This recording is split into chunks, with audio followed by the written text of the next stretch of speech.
Namaste, everyone. We're going to be going over 3 of the anga or limbs according to Patanjali's Yoga Sutras, and it's called Ashtanga Yoga. The first 2 limbs, yamas and niyamas, are kind of like the moral ethical code, principles in which we need to try to live by, observances as well as restraints. But we're moving on to the 3rd limb, which is asana. And this particular asana is going to be different than the active poses that you would be partaking in, say, in a yoga class. These postures are for meditation, for being able to sit and finding that balance of effort and ease to the point where the ease begins to take over and you drop into that infinite state of awareness and being.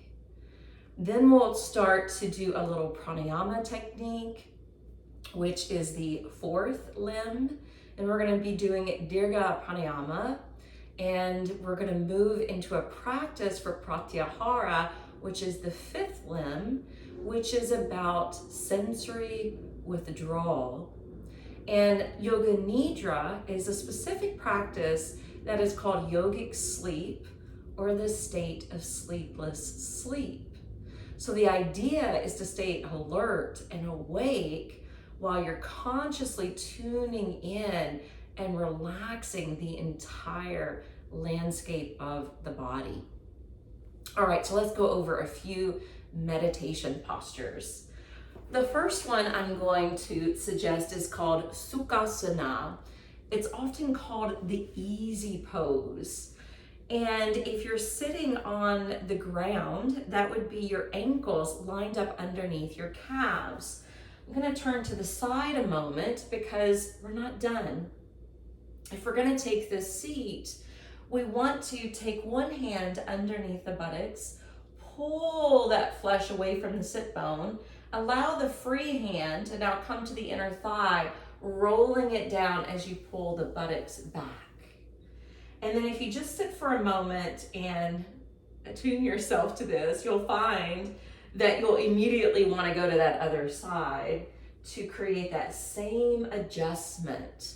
And when you do that, you'll feel the padding kind of come back and you'll get a little bitty pelvic tilt forward, which honors the natural alignment of the spine, also gives us kind of this springy action, and it's just gonna be able to refine our posture and help us to maintain our seat. If you were to use what's called a bolster in yoga, or you can also use a zafu or meditation cushion, you would sit not completely on top of it, because see, if I'm sitting completely on top of it, I can do sukhasana, but look how high the knees are. If the knees are higher than the hips, it's going to start to kind of mess with our circulation. Your feet might start to go to sleep. So a little trick of the trade here is to notice how I'm just sliding my sits bones forward right to the edge of the cushion. And now notice the difference. But let's go back to sukhasana. Notice the difference here. Now the knees are not higher than the hips, so that's going to help. And then we bring in what's called the bandhas. And the bandhas are these inward locks. And we do these inward locks for part of our infrastructure, just to help again with our posture, to give some support to our back, but also to be able to maintain this so that we're not collapsing. And if we collapse, we tend to shut down some of the openness of the meridians, or even the air supply to the lungs, or the prana coming up to the heart, or even the easy access for the energy to rise higher towards the brain. So to do this, we slightly uplift through the pelvic floor. Now, already with this mechanism here of doing this little slight tilt of the pelvis, you're going to find it magnetizes the pelvic floor, and you may start to feel that lift already.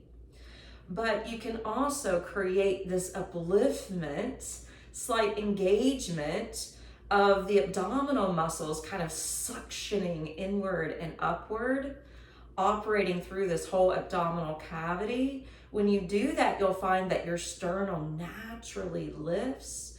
You'll find there's a buoyancy in the heart.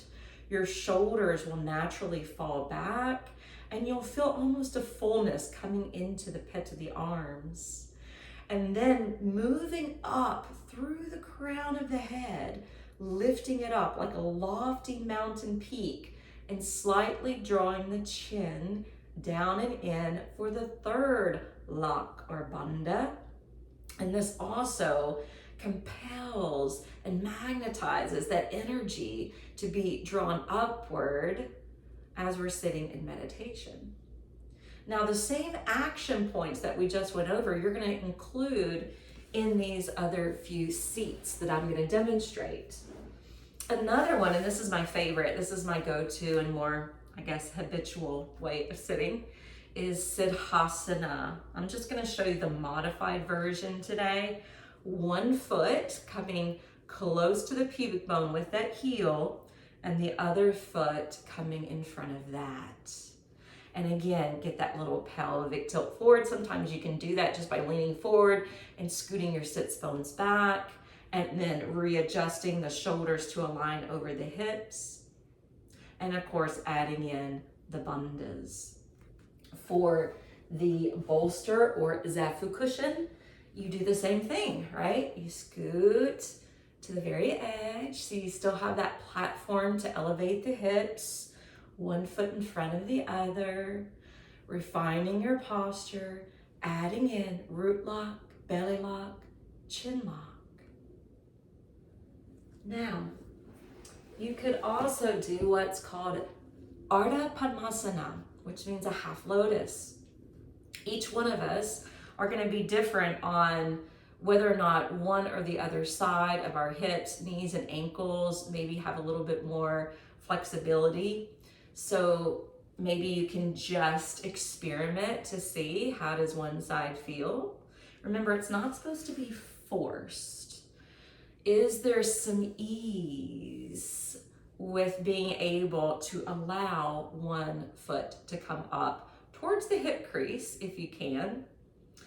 And then the bolster, of course, can be put back into practice with that pelvic tilt, with those energetic locks to give you some support through your meditation. I want to show you, if you were to try to do the full Padmasana, perhaps beginning with the right foot on top of the left thigh. This is a little trick of the trade. If you slide that bottom foot out, notice how there's some space here, at least in my body. Yours might be different. But if I just adjust and lean towards my lap, hook my hands underneath the foot to give it the proper anatomical opening, you might be able to succeed with this position, ensuring that there's no pain. Now, you can also lock in your feet by doing that little dorsiflexion through the ankles. And again, that little pelvic tilt forward. That rising action through the pelvic floor, the rising action through the navel center, and that slight drawing in of the chin. All right. And the last one is Vajrasana. I'm going to demonstrate this to the side where you're on your shins and feet.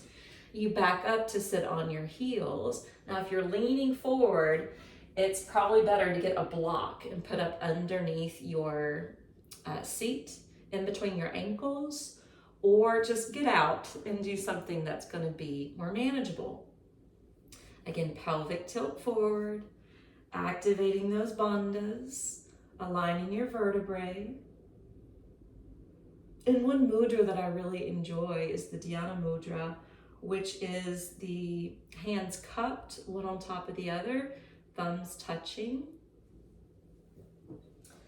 So now that we've experimented with a few of those seats, find one that's speaking to you today that gives you that stability where you have some effort, some ease, but where we can move into a place where we're not feeling a lot of resistance physically in the body. And then once you've aligned yourself, let's just take a few deep breaths. Breathing in, breathing out.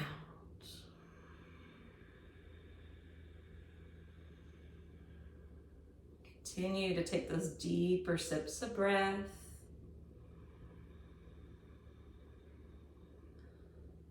Perhaps even toning up your throat by slightly constricting the muscles, kind of like your whispering muscles.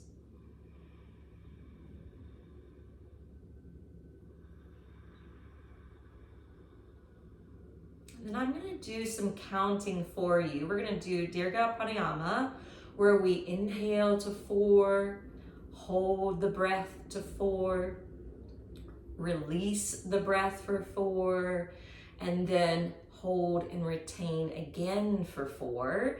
And then we'll increase it after we do just a few rounds.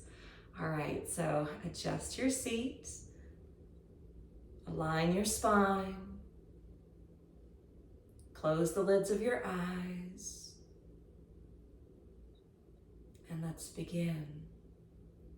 Breathing in, 1, 2, 3, 4, hold, 1, 2, 3, 4, exhale, 1, 2, 3, 4, and hold, 1, 2, 3, 4. Breathing in, 1, 2, 3, 4, hold, 1, 2, 3, 4. Exhale, 1, 2, 3, 4, and retain, 1, 2, 3, 4. Breathing in, 1, 2, 3, 4, hold, 1, 2, 3, 4. Breathing out, 1, 2, 3, 4, and retain, 1, 2, 3, 4. Breathing in, 1, 2, 3, 4, hold, 1, 2, 3, 4. Try to extend, 5, 6. Breathing out, try to extend, 1, 2, 3, 4, 5, 6, and hold for 4. 1, 2, 3, 4. Breathing in, 1, 2, 3, 4. Hold, 1, 2, 3, 4, 5, 6. Breathing out, 1, 2, 3, 4, 5, 6, and hold, 1, 2, 3, 4. Breathing in, 1, 2, 3, 4. Hold for 6. Breathe out for 6.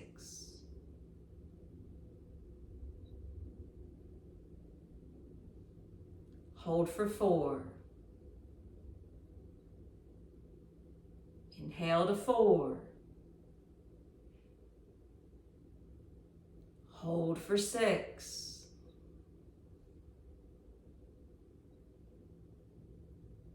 Exhale to 6.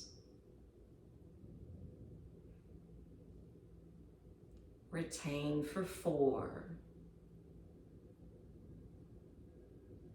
Inhale to 4. Hold for 6.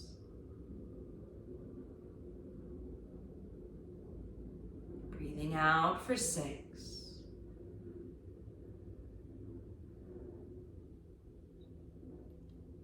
Retain for 4. 2 more rounds on your own.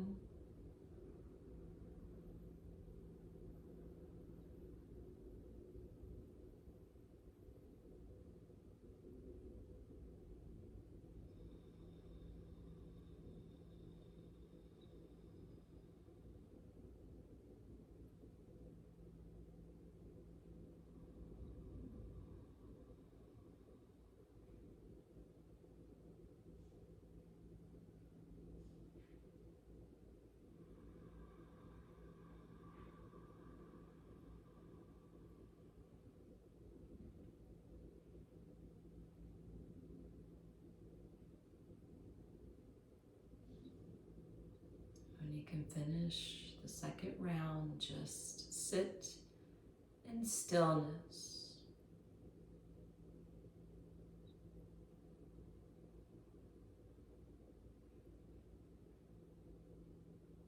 See if you're starting to lean in to your own abode, into your own true nature within.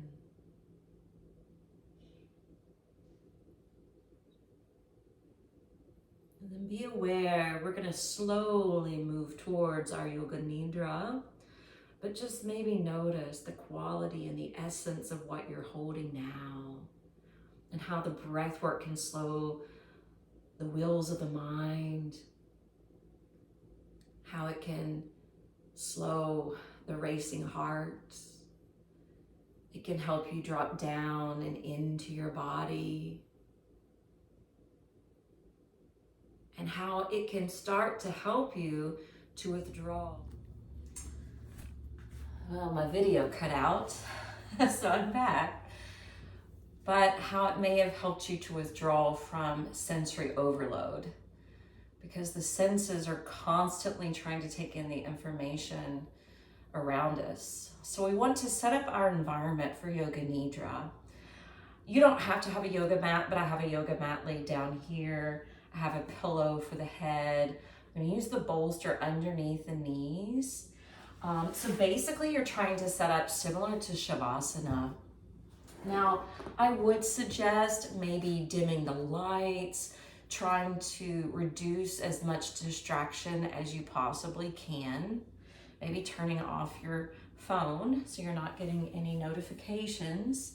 Once you swing the legs underneath the knees, lots of times I'll see people do this, and if you do that, you know, the joints of the knees are not getting any support and your feet are kind of hanging in midair. So if you pull it back, now the knees have some support, and of course your ankles are resting on the floor. If you have a washcloth, a towel, or even better yet, an eye pillow, this would be perfect for your brow.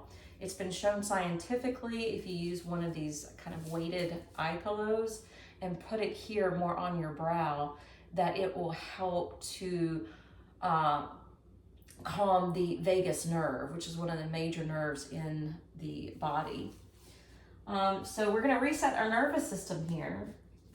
I'm going to practice some Pratyahara.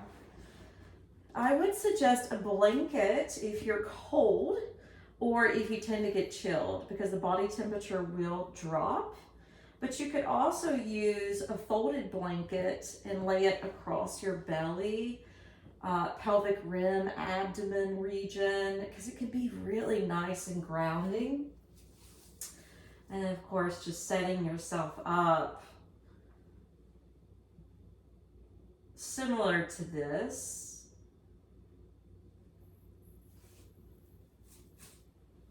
And then you stay in your position, your place for this long guided Shavasana. And if you don't have an eye pillow or a towel for the eyes, just close your lids. Once you get situated and you're in a comfortable position, I want you to feel what parts of your body have contact to the earth. Maybe beginning at your heels, your seat, your back, perhaps even a portion of your arms and hands.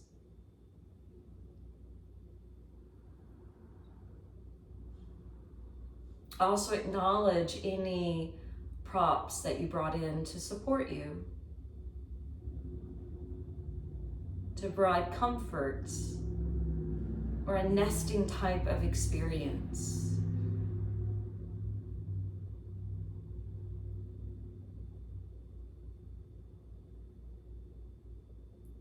Take a deep breath in through the nose. And as you exhale, try to come down and in to your body. Often when we're lost in thought, it's like a helium balloon attached to the body, and our mind is way up here, going up into the ethers. So if you start to feel the ballooning effect of your belly, the expansion, that even starts to roll up into your chest, you can allow your inner awareness to surf the wave of the breath.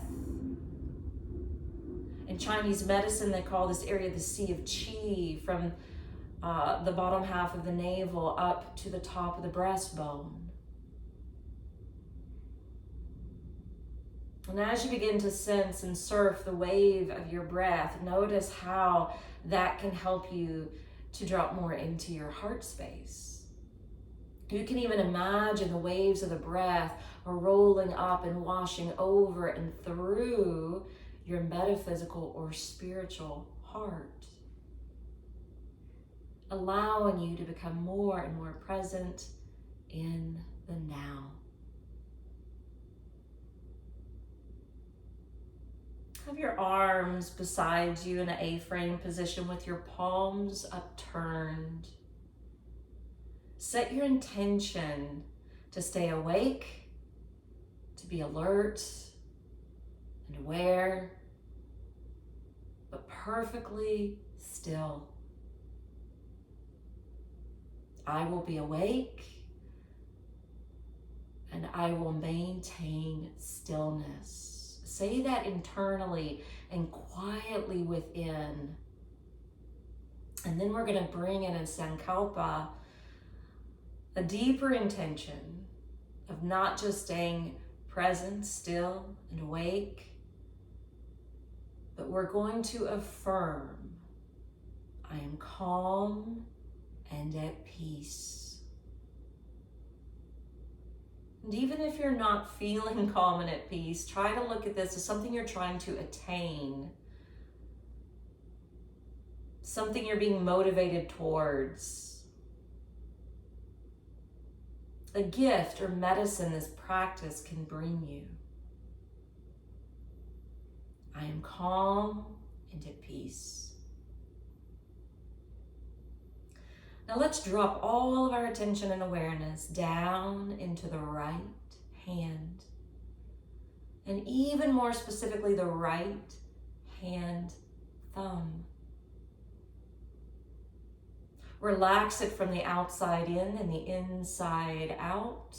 Notice any sensation you might be experiencing. You can even try to imagine a gold light filling up that right hand thumb.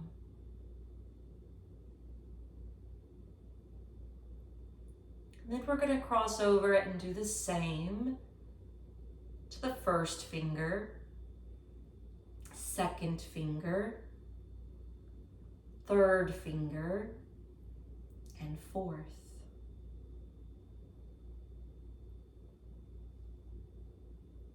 Relaxing from the outside in and the inside out, checking for any sensation, and then envisioning the fingertips are filled with a beautiful, radiant, golden light.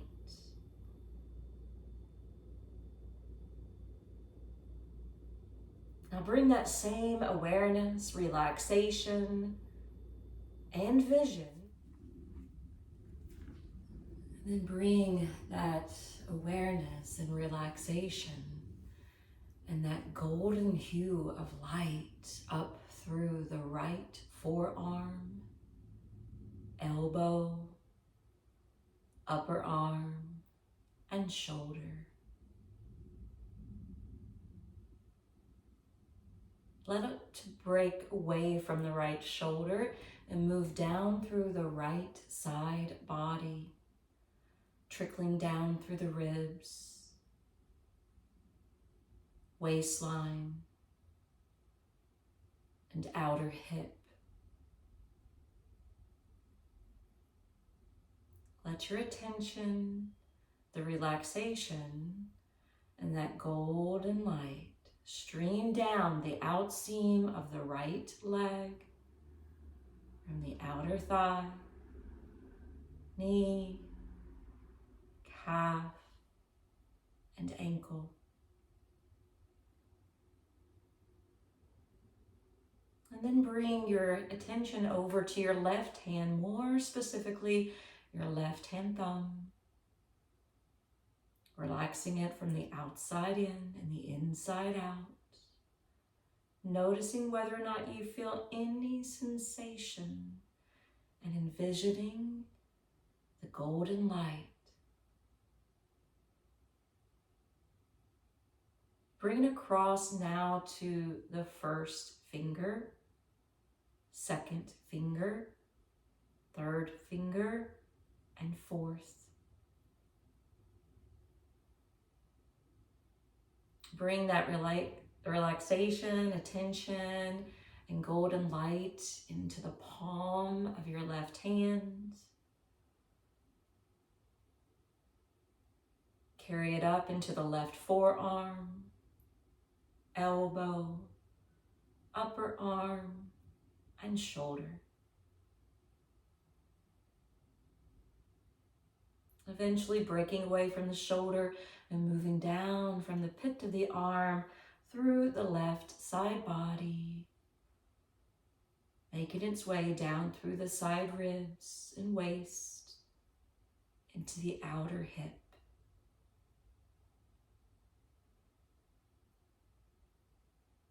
Let it continue to shine down the outside of your left leg from the outer thigh, knee, calf, and ankle. And then we're going to bring this attention and relaxation and golden light down through the front side of the body. At first, just maybe relaxing the scalp upon your head, softening the furrow of the brow, softening the flesh surrounding your eyes and even that space in between.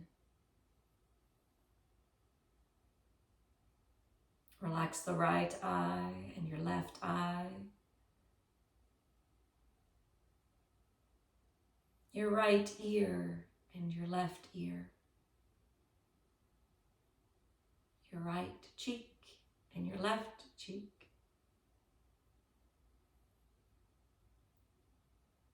Soften your jaw, the interior and exterior of your mouth.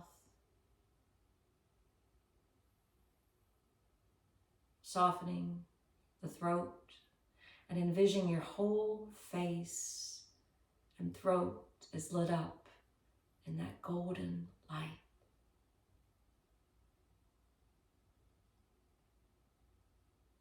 Bring it down across the collarbones, into the right side of your chest, the left side of your chest, the upper belly and the lower belly,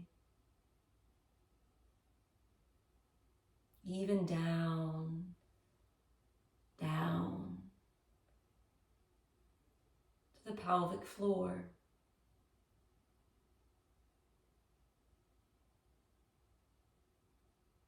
And then relax the muscles down through the top of the legs, from the front of your thighs to the knees, to the shins, to the tops of the feet, and all 10 toes.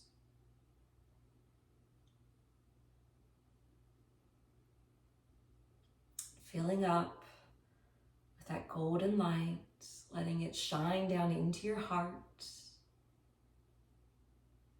into the solar plexus, down through your legs and feet.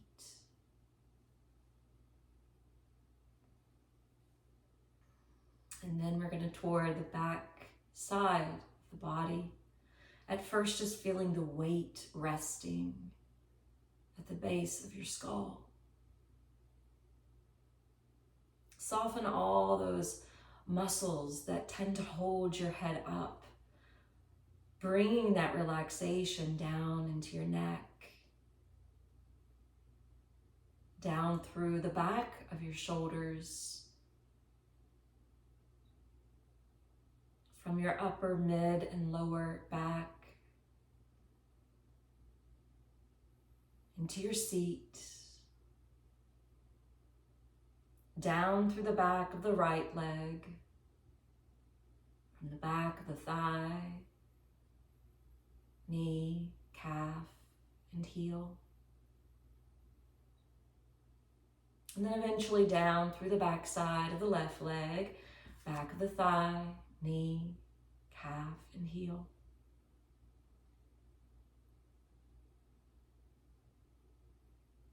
And now that you've brought this state of awareness and relaxation and this golden hue of light down through the body, I want you to bring your attention back to the pelvic floor, to that tailbone region or the base of your spine.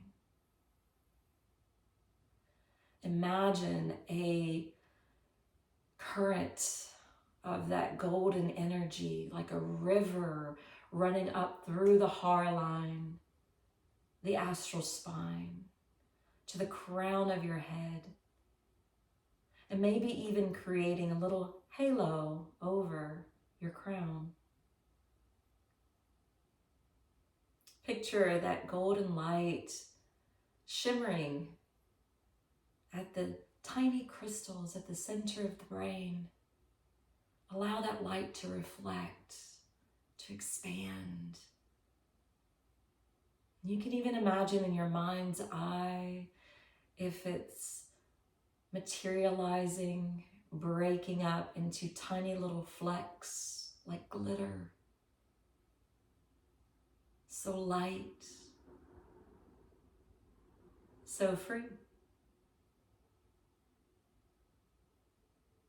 As if it could blow away in the wind, even the wind of your breath.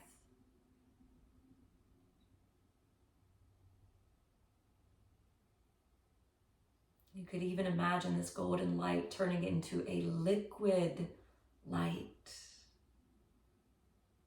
as if you're melting into a pool of water.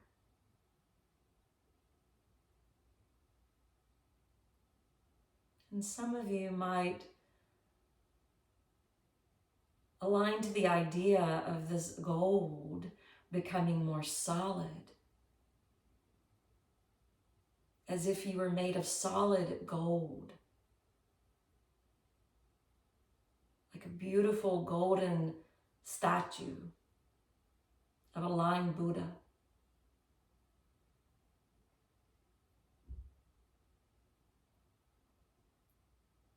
Maybe it makes you feel heavy, grounded, safe, secure. But if you're still awake, hearing, computing the words I'm saying, say to yourself internally, I am awake. I am awake, alert and aware, and I will remain still. And then affirming, I am calm and at peace. I am calm and at peace. I am calm. I am at peace.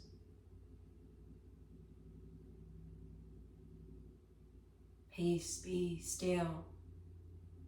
Be still.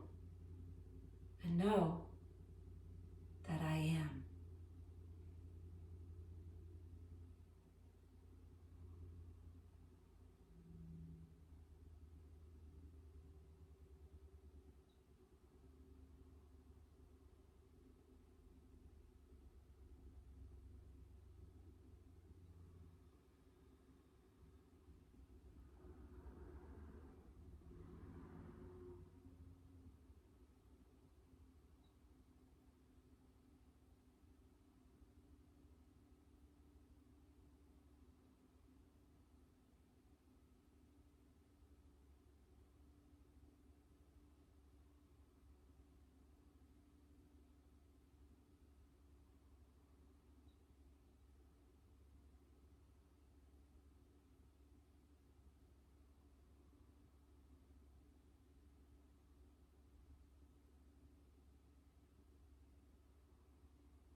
I am awake, and I am calm and at peace.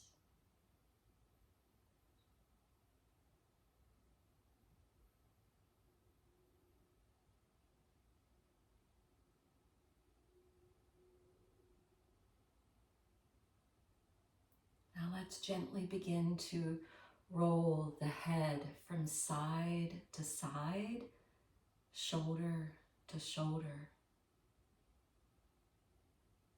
Bring a little gentle movement into your hands and feet. Maybe pointing and flexing the feet and perhaps wiggling the fingers. Stand your feet on top of the bolster and then rock the knees side to side.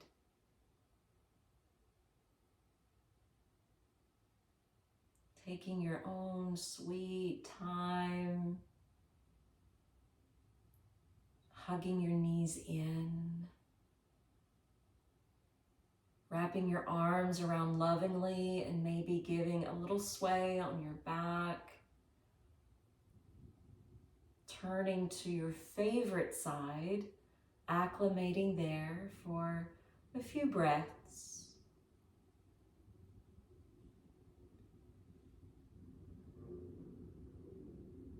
And then joining me in a comfortable, seated position.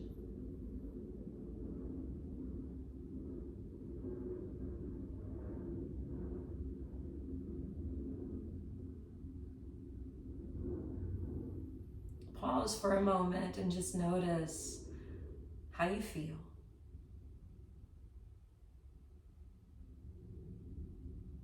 Perhaps trying to recollect what you remember from the Nidra. But more than anything, did you get absorbed into the practice, into yourself, into that state of awareness?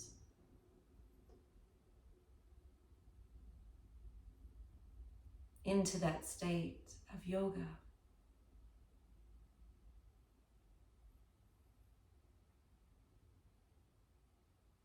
Where we transcend the senses And we're no longer fixated on what we're seeing, smelling, hearing, tasting, or touching. We're just in that state of being. Not being pulled in this direction or that direction. More neutral. And yes, more calm and at peace. Please take this with you as you depart. Namaste.